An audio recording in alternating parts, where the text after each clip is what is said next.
안녕하세요. 네, 오늘은 좀 무서운 무시무시한 얘기를 좀 한번 해볼까 하는데요. 최초의 살인사건의 경위, 어떻게 해서 살인사건이 일어났는가, 그리고 홍수 이전에 그 인류, 아담과 하와로 통해서 인류가 어떻게 퍼져나갔는가, 그들의 계보에 대해서 좀 한번 얘기를 해보려고 해요.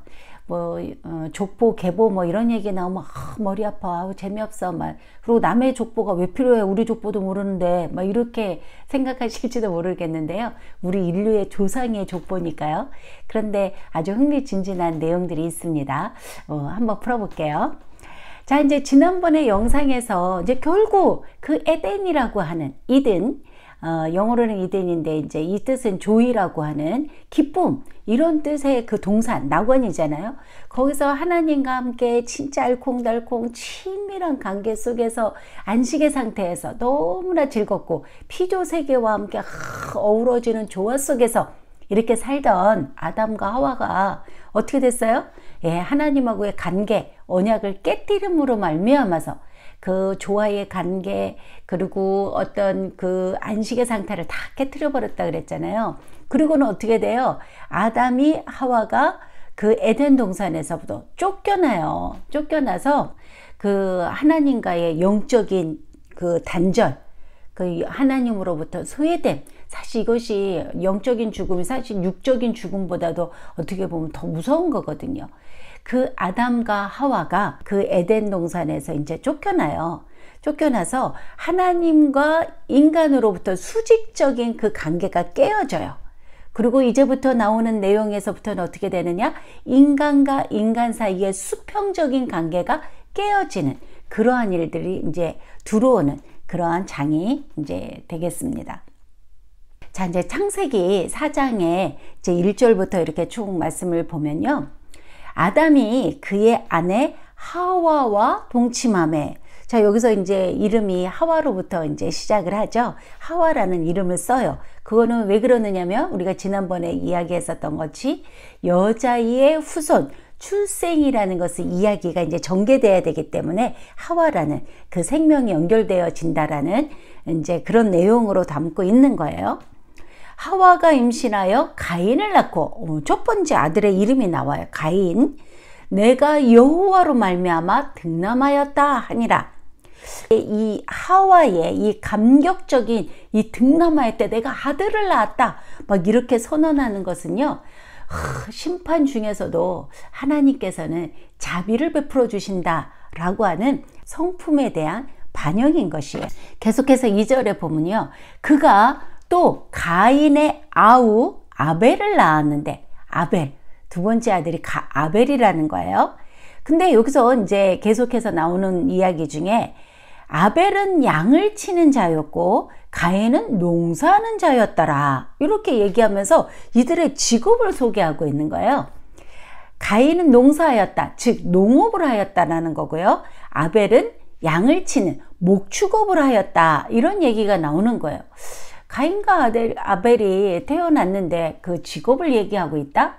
이거는 무엇을 전개하려고 하는 걸까? 뭘 암시하려고 하는 걸까? 여기에서는 이 직업으로 통하여서 이 두 형제 간에 여러 가지 영역의 갈등 내지는 이해의 상충이 되어지는 그러한 다툼들이 있었다라는 것을 복선으로 깔고 있는 거예요. 왜냐하면 이후의 사건도 그렇지만 이제 창세기의 12장 이후의 그 내용들을 보면 이제 족장들이 나온다 그랬잖아요. 그 족장들 사이에는 계속적인 형제들 간의 다툼이 있어요. 근데 그 다툼의 그 근본적인 그 문제는 뭐였느냐면 결국은 영역 싸움이 밥그릇 싸움이라는 거예요. 내 밥그릇, 내 밥그릇, 내 밥그릇이 크냐, 네 밥그릇이 크냐, 밥그릇 싸움, 예나 지금이나. 그런 싸움이 나오는 거에 이 지금 가인과 아벨의 시초부터 그런 영역의 싸움, 갈등이 일어나고 있었다라는 것을 밑으로 깔고 있는 거예요.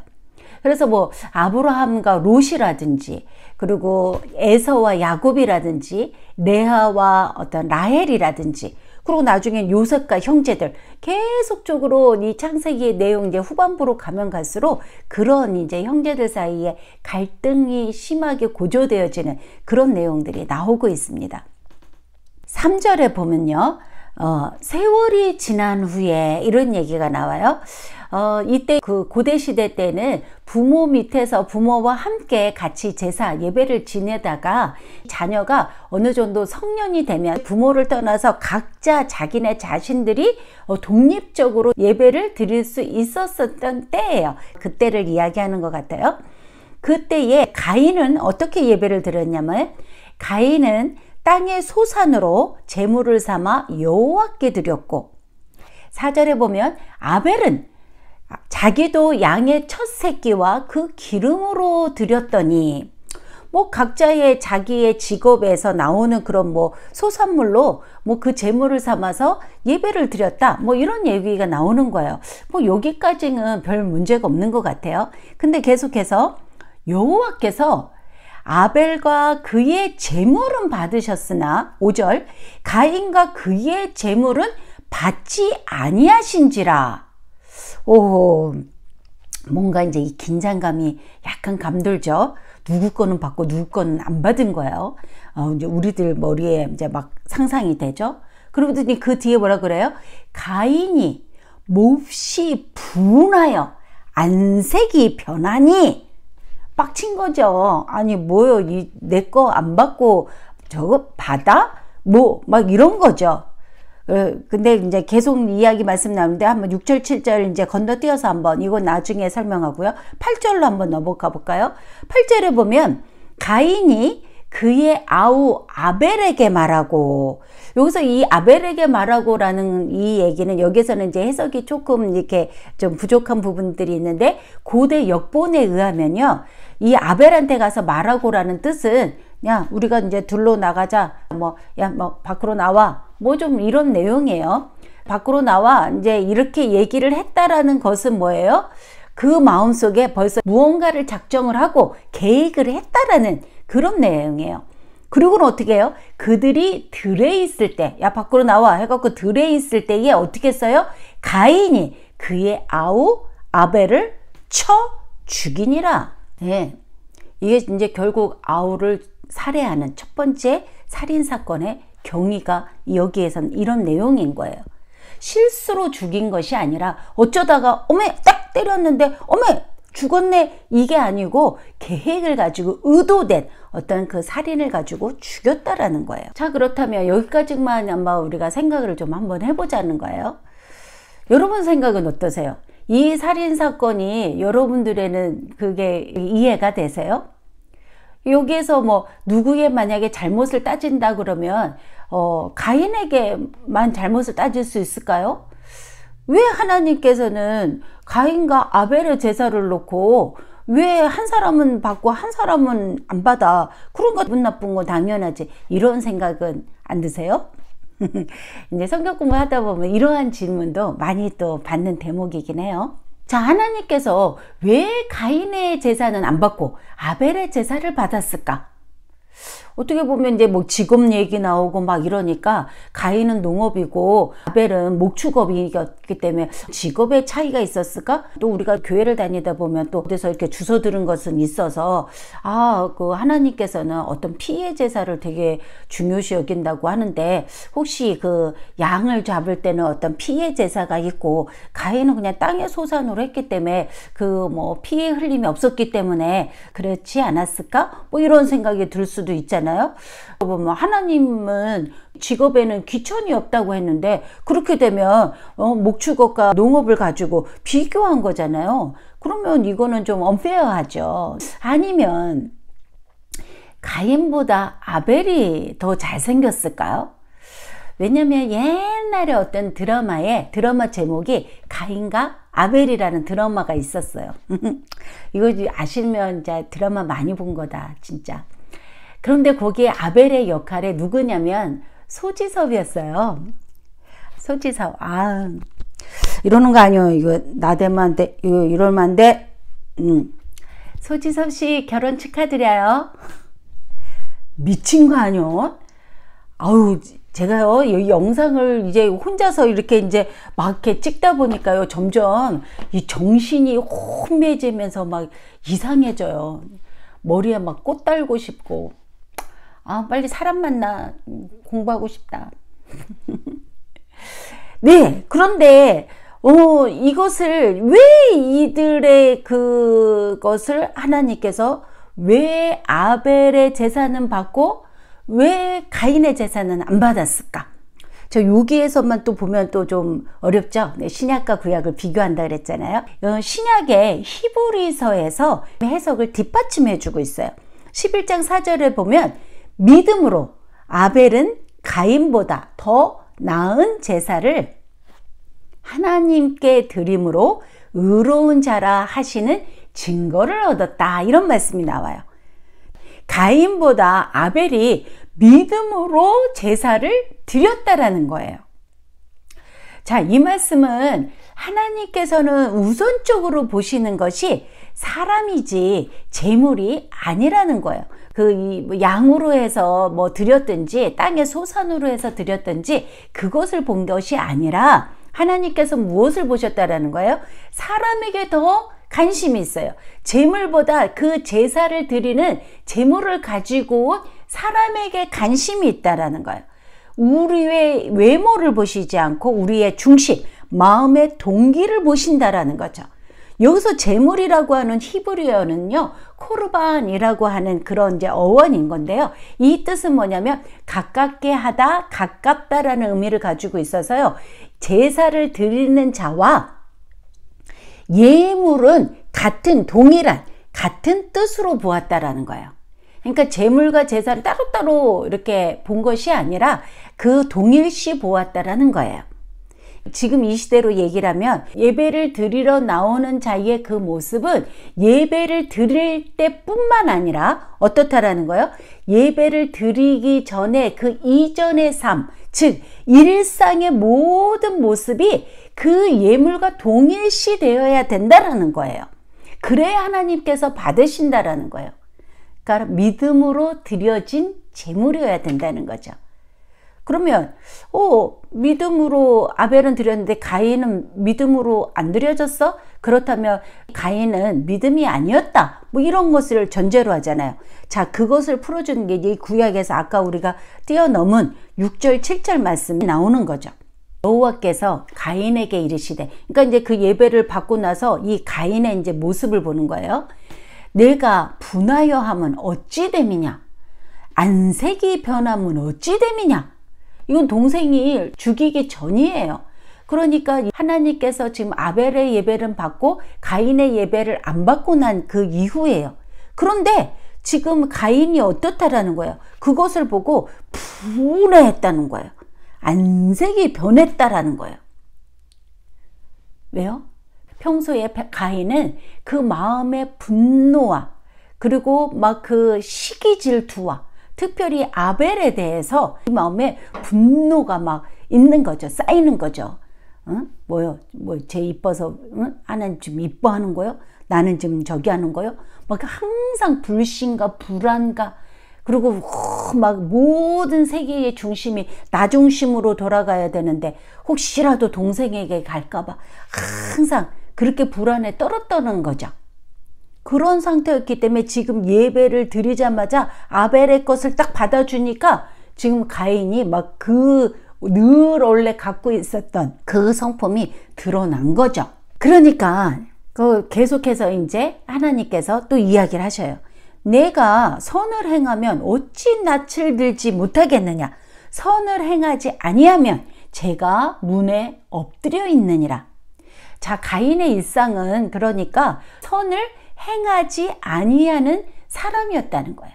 가인의 삶 자체가 하나님 앞에 기쁨을 드리지 못하고 있었다는 거예요. 그러니까 뭐예요? 제가 문 앞에서 엎드려져 있었다. 가까이에서 그를 덮치려고 허심탄탄 기회를 엿보고 있었다는 거예요. 엎드려져 가지고 확 보고 있었다는 거예요.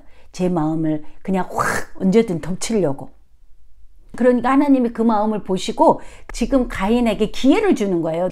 제가 너를 원하나 너는 쟤를 다스릴지니라. 하나님은 가인의 마음을 아시고 경고하고 있는 거예요. 제2의 건세 아래 휘둘리지 말고 너는 너희의 그 약한 감정을 죽이고 선한 마음을 가지고 돌이켜서 너가 쟤를 다스릴 수 있다. 너는 그런 능력이 있다. 그러니까 쟤가 원하는 대로 너가 행동하지 말고 너가 쟤를 다스려라. 지금 하나님께서 기회를 주시는 거예요. 그런데 가인이 어떻게 했어요? 동생을 들로 불러내어서 결국은 쳐 죽이고 말아요. 결국 어떻게 됐다는 거예요? 이 죄의 영향력 권세 아래, 장악하는 그 힘 아래 휘둘리고 말았다라는 거예요. 이 가인은요, 그래서 전형적인 전적 타락한 인간의 양심이 부패한 그런 인간의 표상이에요. 이 가인이. 결국은 가인은 자기의 분을 참지 못하고 감정을 다스리지 못하고 동생이라 할지라도 자기의 앞길을 가로막는 그 무엇이든지 간에 그건 내가 처단해버리고 치워버리겠다. 그런 악한 마음으로 늘 그런 일상으로 살아왔기 때문에 그런 기회가 오니까 생각도 해보지 않고 그냥 저질렀다는 거예요. 평소의 습관대로. 그런데 하나님께서는 그 죽이고 돌아온 그 가인에게도 또 기회를 주셔요. 9절에 보면요, 여호와께서 가인에게 이르시되 내 아우 아벨이 어디 있느냐?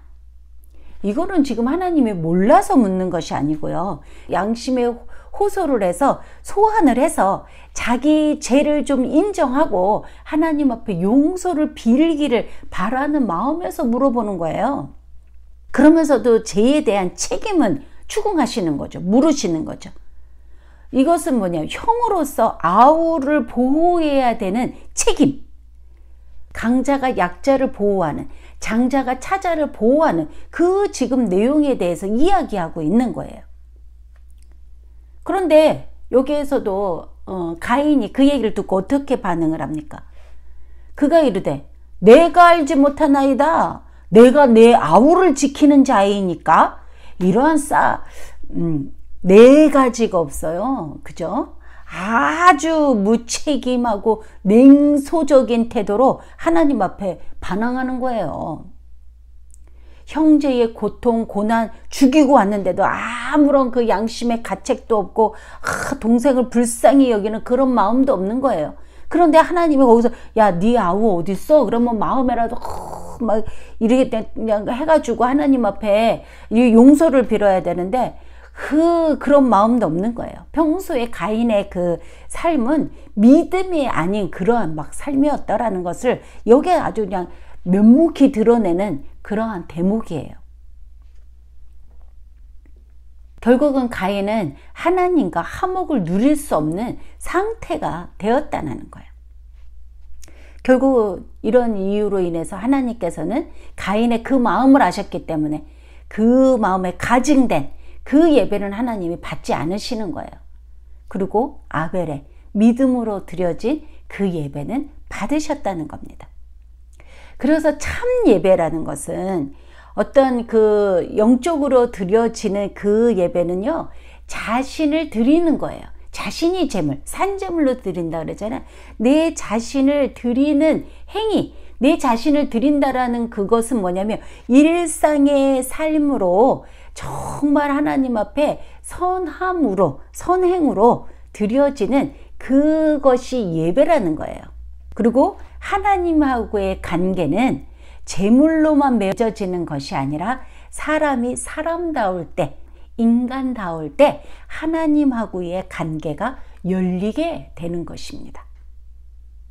결국 어떻게 돼요? 가인도 하나님의 심판을 받아요. 10절에 이르시되 내가 무엇을 하였느냐? 내 아우의 핏소리가 땅에서부터 내게 호소하느니라. 자, 가인은요, 자기가 완전 범죄한 줄 알았을 거예요. 그런데 그 아우의 핏소리가, 억울한 그 핏소리가 하늘 법정에 다 드러나서 벌써 다 들통이 났다라는 거예요. 무죄한 자의 소리는 하나님이 다 듣고 계신다라는 거예요. 우리가 다른 사람들한테 뭐 억울하게 당한 것이나 또 우리가 억울하게 행한 모든 것들 하나님이 다 알고 계신다라는 거예요. 그리고 반드시 갚으신다라는 거예요. 11절에 보면요, 땅이 그 입을 벌려 내 손에서부터 내 아우의 피를 받았은즉 내가 땅에서 저주를 받으리라. 동생의 그 피값은요 땅에서 일어났기 때문에 땅이 저주를 받는 것이라는 거예요. 그래서 12절에 보면 내가 밭을 갈아도 땅이 다시는 그 효력을 내게 주지 아니할 것이요 너는 땅에서 피하며 유리하는 자가 되리라. 유리하다? 도망하는 자가 된다라는 거예요. 막 도망하면서 떠돌이 신세가 되고 이제는 어떻게 돼? 땅이 저주를 받아서 아무리 어떠한 농사를 해도 그 땅에서 생산력 있는 그런 어떤 땅이 그 비옥한 땅이 되지 못한다라는 거예요. 농사꾼에서 가장 힘든 것이 뭐냐면 땅이 저주를 받는 거예요. 땅의 소산이 아무런 열매를 맺을 수가 없는 거예요. 이것이 그 가인에게 내려진 심판입니다. 그래서 가인은요 이제 어떻게 돼요? 자기의 고향 그 공동체에서 어떻게 돼요? 이제 쫓겨나요. 사람들을 막 피해 다녀야 하고 도망자 신세가 되어서 떠돌이 인생이 시작이 막 되는 거예요. 그러면서도 어떻게 매일 누군가 나를 죽이면 어떡할까 불안하고 그 막 아우의 그 핏소리가 막 들리는 듯하고 하나님은 이제 나를 완전히 미워하고 부모님들 나를 이제 완전히 싫어할 것이다. 막 그 피해망상적인 막 그러한 것에 의해서 삶이 어떻게 됐겠어요. 그게 곧 사형이고 죽음이죠. 왜 이때에 살인을 했는데 가인을 왜 살려주었느냐? 노아 심판 이후에는요 살인자에 대해서는 사형을 선고하는 그런 이야기들이 나와요. 그런데 이제 이전에는 그런 제도는 아직 받지 않았지만 결국은 뭐예요? 어떤 사형이나 다름없는 그러한 상황 가운데서 살아가는 그런 인생이 되었다라는 거예요, 가인이. 그런데요 이 가인이 어떠한 자였느냐면요 이런 심판을 받고도 내가 내 죄로 인해서 이랬지 라고 깨달아지는 게 절대 아니에요. 그런 자였으면 이런 일도 하지도 않았겠죠. 그는 오히려 하나님의 심판을 받고 어떻게 했느냐면요 아주 그냥 자기 중심적인 그 반발로 아주 짜증을 내면서 하나님 앞에 불평을 해요. 13절에 보면요 가인이 여호와께 아뢰되 네 재벌이 지기가 너무 무거우니다. 막 지랄. 막 자기 무겁다고 이렇게 큰 심판을 주면 어떡해요. 자기는 지금 동생을 쳐 죽여놓고는 지금 자기는 이게 무겁다고 그러는 거예요. 그러면서 14절 또 이렇게 얘기하잖아요. 주께서 오늘 이 지면에서 나를 쫓아내시온즉 내가 주의 낯을 배웁지 못하리니. 자기도 알기도 알아요. 하나님의 낯을 못 뺀다라는 것은 내 인생이 불행하다라는 거구나. 이제 하나님을 떠나 살아야 된다는구나. 이게 얼마나 두려운 건지 그 절망감을 알고 있다는 거예요. 그러면서 내가 땅에서 피하며 유리하는 자가 될지라 무릇 나를 만나는 자마다 나를 죽이겠나이다. 지금 자기 살 궁리만 하는 거야. 하나님 앞에서 이 부모 마음은 어떨까 이런 거 안 잡히고 누군가 자기만 죽일 것만을 생각을 하면서 어떻게 나를 만나는 사람마다 나를 죽이려고 할 텐데 그것만 지금 생각하면서 궁리하는 거예요.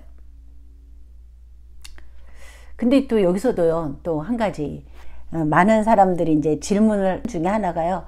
아니 최초의 자녀가 가인과 아벨이라며 그런데 다른 사람들이 누가 나타난 거야? 그럼 인류의 조상은 아담 혼자라며 또 다른 데에서도 사람이 막 났었나? 막 이런 거 또 신경 쓰여서 못 넘어가잖아요.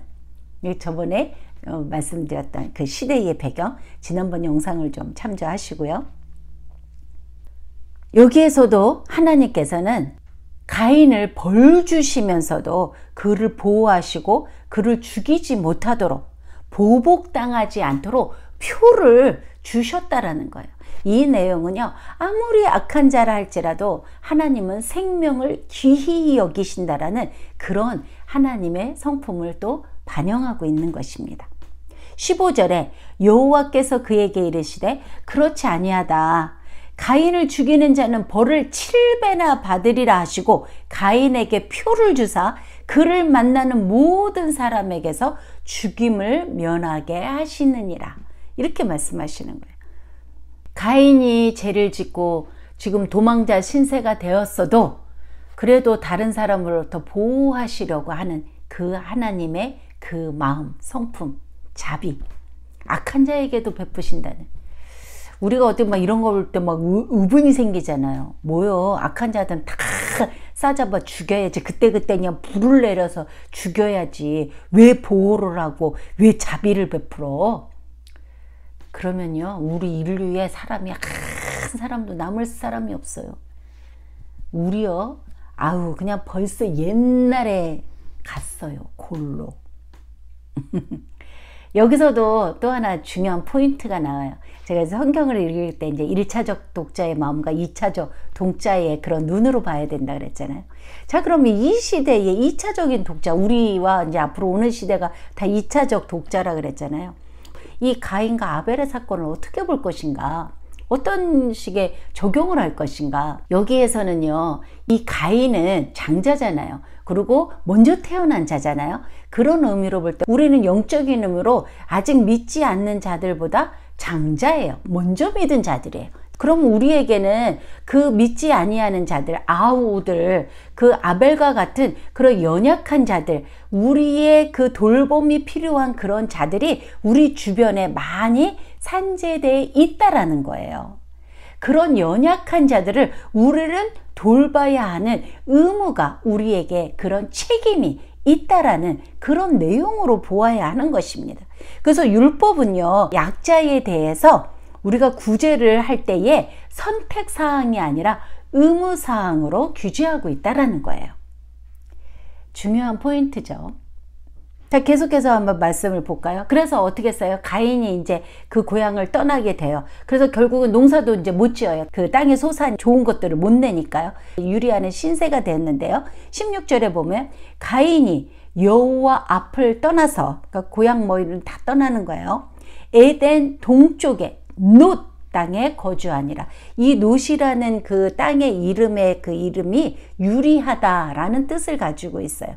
가인이 이제 도망자의 신세가 되어서 놋이라고 하는 땅에 정착을 하였다. 이제 그런 내용을 하고 있는 거예요. 그러면서 17절에 이제 이어지는 말씀에 아내와 동침함에 그가 임신하여 에녹을 낳은지라. 이런 얘기가 나오거든요. 여기서 에녹은 우리가 잘 알고 있는 에녹, 뒤에 좀 나와요. 그 에녹은 아니에요. 이제 이름들이 계속 비슷한 이름들이 나오고 똑같은 이름이 막 나오니까 좀 막 헷갈릴 거예요. 정신줄 바짝 잡고 이 정신 차리지 않으면 막 갸가 가갖고 막 헷갈려요. 이 정신줄 잡으면서 성경을 읽어야 돼요. 자, 여기서 또 하나의 질문이 생기는 게 뭐냐면, 가인의 아내가 이제 등장을 하잖아요. 그러면 가인의 아내라고 하면 결국 그도 누구겠어요? 아담과 하와의 딸일 거 아니에요. 그러면 가인과 아벨은 어떻게 돼요? 이 형제자매잖아요.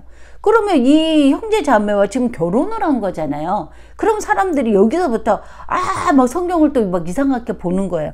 뭐요? 이거 근친상간 아니요? 근친결혼이잖아. 그러면서 도덕과 윤리적으로 이 불선하네 이러면서 그런 취급을 하는 그러한 대목이기도 해요. 그런데 이때 고대 시대 이때의 근친상간의 죄라는 것은요, 부모와 자녀 간의 성적인 그 관계에 연관이 돼 있었어요. 그러니까 부모와 자식 간의 성적인 관계를 이루면 그건 근친상간의 죄였어요. 자녀와 자녀들끼리의 그 내용은 품고 있지 않았었다라는 얘기예요. 나중에 이후에 가서 이제 근친상간이라고 하는 그 죄에 형제 자매 그것까지 포함이 되는 그러한 내용이 들어있고요. 그리고 어쩔 수 없이 이제 한 부모 우리의 조상이 아담과 하와 인류를 시초로 해서 이게 퍼져나갔기 때문에 그 당시에 근친 결혼은 아마 허용이 됐을 것이다, 이렇게 보는 거예요. 근데 그 결혼이 허용되는 때가 언제까지였겠느냐? 그게 이제 아브라함 시대까지 오지 않았을까? 그런 생각을 해요. 그런데 이제 그때까지는 이 근친 결혼을 했어도 어떤 심각한 어떤 도덕과 윤리적인 문제가 생겼거나 유전학사적으로 무슨 일이 생기지는 않았었던 거예요. 그런데 이제 그 이후로 막 인류가 번창해지면서 여러 가지 막 이제 질병과 사건이 일어나고 땅들이 이제 오염되고 막 각종 자연재해 이런 것들이 일어나고 하면서 이 근친상간이라고 하는 것이 그 결혼이 도덕과 윤리적으로도 큰 사회적인 문제를 일으켰을 뿐만 아니라 유전학상으로도 생물학적으로도 어떤 질병을 일으키게 되어지는 그런 일들이 일어났던 거예요. 그래서 모세를 통해서 근친상간을 금하게 되었던 것이죠. 그 이전에는 그 인류가 퍼져나가기까지는 허용되지 않았을까 그렇게 이제 보는 거죠.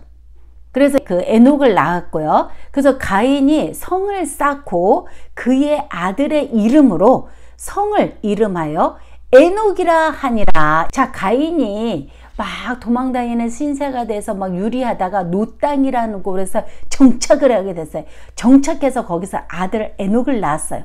그런데 에녹을 낳고 제일 먼저 한 것이 뭐였다라는 거예요? 성을 쌓았다라는 거예요. 이건 어떤 의미인 것 같아요? 맞아요.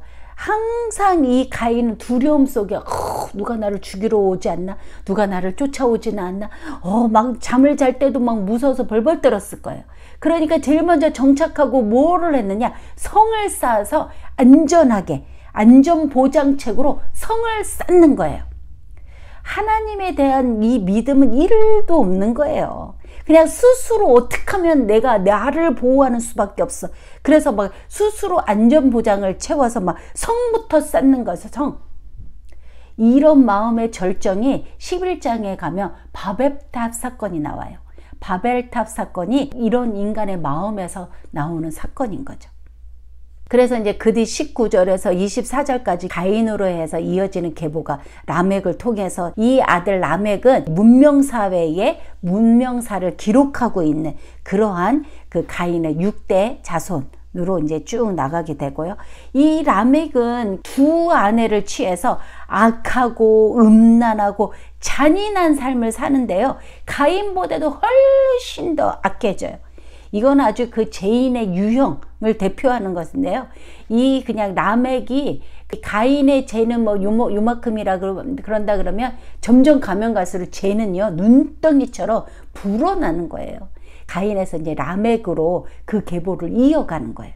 라멕 아이들 후손들로 인해서 문명들을 변화해 나가는 세계를 이루어 나가는 그러한 조상들이 이들로 해서 이제 나오게 돼 있어요.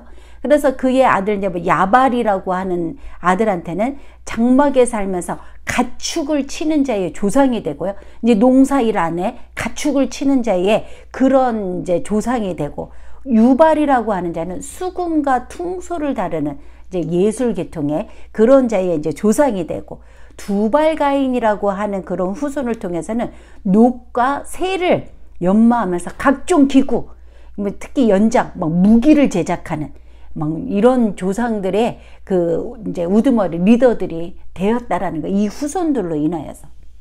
25절에 가면 아담과 하와가 다시 아들을 낳죠. 아벨이 죽고 나서 얻은 아들이 셋이라 이름하였어요.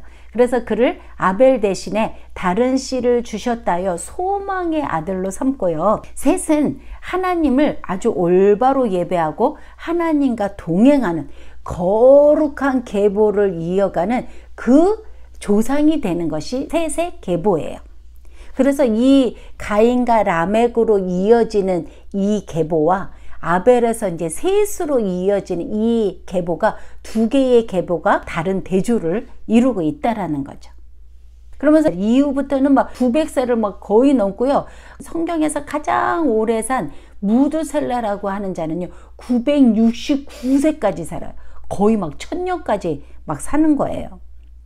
아담에서 셋, 그리고 셋에서부터 에노스, 게난, 마하랄렐, 야렛, 에녹, 그 이 에녹, 우리가 잘 아는 이 에녹, 조금 이따가 또 보죠. 그리고 이 에녹을 통해서 무드셀라가 나오고 라멕, 여기서도 라멕이 나와요. 이 라멕은 그 가인의 아들 그 악한 갸가 아니고 다른 이름의 라멕이에요. 그리고 여기서 누구로 이어지느냐? 노아로 이어져요. 600세의 대홍수 사건이 일어나는 그 노아가 이제 나오게 되죠. 그래서 이제 900년을 넘게 살면서 두 줄기의 인류가 흐르고 있죠. 그래서 경건한 자의 부류해서 셋의 계보와 불경건한 자의 계보, 가인에서 라멕으로 흐르는 그 계보가 이어지면서 인류 역사에 그 족보가 나오는 그런 이야기가 등장하는 게 5장이에요. 그런데 여기에서 이제 이 두 계보의 특징이 있어요.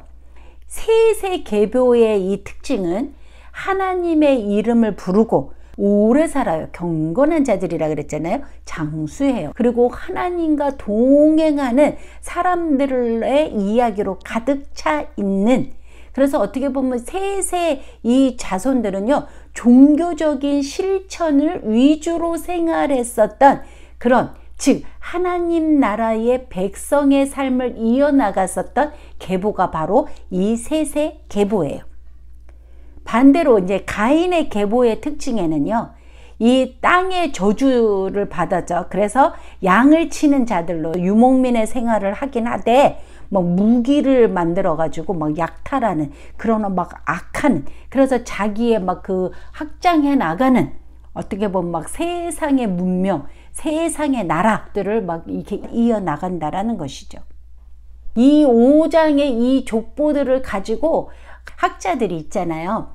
족보 5장의 이름을 쭉 나열해서 나이들을 계산해서 이 총합적으로 더해서 만들어 보니까 인류의 기원을 4,000년이네 6,000년이네, 어떤 학자들은 더 나아가서 10,000년도 더 돼 보인다 연구를 해서 내는 그런 이제 책들이 많이 있잖아요.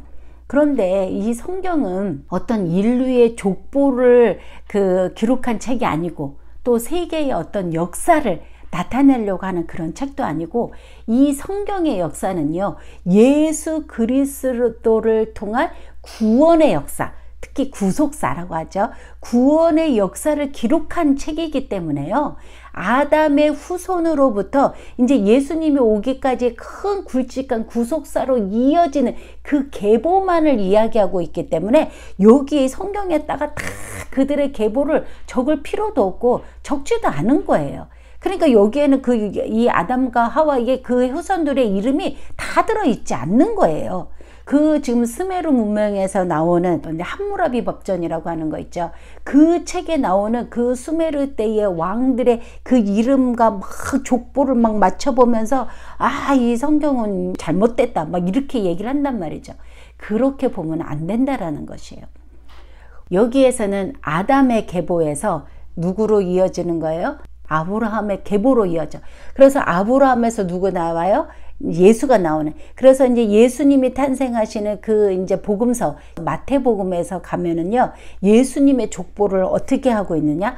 아브라함과 다윗의 자손 예수 그리스도의 계보라, 이러면서 시작이 되는 거거든요. 그래서 이 구약에서는 굳이 그 사람들의 그거를 다 다룰 필요가 없기 때문에 아브라함을 시초로 해서 아브라함의 탄생 BC 2000년을 기준으로 해가지고 시작되어진 그 내용이라는 거예요. 그런데 이제 여기서 5장에 아주 흥미있는 내용은 뭐냐면요, 이제 21절에 가면 이제 우리가 아까 말한 에녹에 대해서 참 궁금한 분들이 많잖아요. 이 에녹에 대한 독특한 내용이 나오고 있어요. 21절에 에녹은 65세에 무드셀라를 낳았고, 22절에 무드셀라를 낳으는 300년을 하나님과 동행하며 자녀들을 낳았으며, 23절 그는 365세를 살았더라. 그러면서 24절에 가면 에녹이 하나님과 동행하더니 하나님이 그를 데려가심으로 세상에 있지 아니하였더라, 이런 말씀이 나와요. 데려가셨다, 취하셨다, 이런 내용이 이제 나오거든요. 자, 구약에서 죽음을 맛보지 아니하고 하나님이 데려가셨다, 취하셨다라고 표현하는 사람이 딱 두 사람이 나와요. 누구죠? 네, 여기에 있는 에녹과 선지자 엘리야가 있어요. 자, 다른 사람들은 다 죽었다 이렇게 이 표현을 하는데 왜 에녹에게만 가서 데려가셨다, 취하셨다 이런 말씀으로 하고 있는가? 여기에서 데려가셨다라는 이 말은요, 그 사람의 몸을 하늘로 낚아채 올라갔다 이런 의미로 쓰인 거거든요. 그러면 하나님께서 다른 사람들은 다 죽었는데 왜 에녹만 낚아채서 올라갔는가? 이 에녹의 죽음의 의미는 우리가 이렇게 볼 수 있는 거예요. 우리가 이제 지금 현재에도 이 땅을 살아가면서 신실하게 하나님을 섬기는 믿음의 그런 사람들이 있어요. 그런데 이 사람들이 갑자기 죽는다든지 젊은 나이에 죽는다든지 아니면 아직 어린 나이에 막 죽는다든지 막 열심히 교회를 세우고 섬기고 막 뭔가를 막 사람들을 위해서 막 선한 일을 하면서 뭐 열심히 섬겼는데 어떤 죽음이 왔을 때 뭐요? 저 사람이 뭐 벌 받았는가 봐. 왜 저러고 죽어? 그게 아니라 하나님께서 의도적으로 그를 데려가셨다, 취했다라는 거예요. 어떤 이 당시에는 이 죽음이라는 것이 심판의 결과로 온 거기 때문에 에녹이라고 하는 이런 사람, 믿음의 사람, 경건한 자는 하나님께서 그를 취하셨다라는 거예요. 뭐 그렇다면 그 당시에 그 뭐 1000년을 육박해서 산 사람들은 엄청난 그러면 심판 가운데 살았느냐? 그것도 아니라는 거죠. 그것도 그렇게 보면 안 되고 1000년을 살면서 하나님의 선한 행위들을 하면서 계보를 이어나가게 하는 것도 하나님의 은혜고 또 하나님께서 그를 가까이 두시려고 의도적으로 데려가시는 것도 하나님의 은혜라는 것이죠. 전적인 것은 하나님의 주권, 하나님의 섭리라는 것입니다. 그러므로서 의인들의 죽음은 그들을 무덤에서 구속하시며 그 자신에게 취하셨다라는 의미라는 거죠. 그리고 이제 구약 시대의 그 여호와를 믿는 자들에게는 죽음이 끝이 아니라 사후 세계의 생명으로 이어지고 그 생명은 하나님의 임재 가운데로 들어가는 것으로 보았어요. 아까 하나님과 단절되었었던, 소외되었던 그 어떤 영적인 죽음에서 이제는 그 육신을 벗고 그 영의 세계로 들어가는 것은 하나님과 함께 다시 임재 가운데에 들어가는 부활의 어떤 그런 신앙으로 가는 그 느낌으로, 그러한 소망으로 표현이 되었죠. 그래서 하나님과 인격적인 어떤 교제의 삶을 소망이 있다라는 표현을 가지고 쓴 내용이다라는 것이죠. 사후의 세계가 있다는 사실만 아니라 악인은 망하지만 의인은 구원을 받는다. 그런 부활과 영생의 소망이 있다라는 것을 확실하게 보여주는 그러한 표현인 것이라는 것입니다. 자, 오늘은 여기까지 하고요. 이제 다음 편에서 이제 6장으로 들어가면서 아까 이야기 나왔던 그 이제 노아가 등장을 하죠. 그 가인이 어떤 하나님의 본성, 그 우리들의 양심이 깨어진 그 악한 자의 그 표상, 대표라고 한다 그러면 이제 노아는 어떤 그 믿음으로 살려고 비록 깨어진 하나님의 형상이었지만 그래도 불구하고 하나님을 찾고 하나님 앞에서 그 선한 양심대로 살려고 하는 그 믿음의 사람의 표상으로 노아가 이제 등장을 하게 됩니다. 그래서 하나님께서 이 노아를 통해서 어떻게 물로 심판을 하시는가. 그러고 나서 노아와 언약을 맺죠. 그 노아의 언약, 그러면서 하나님 나라의 언약 이제 개념으로 들어가는 그러한 내용을 살펴보려고 합니다. 들어주셔서 너무 감사하고요.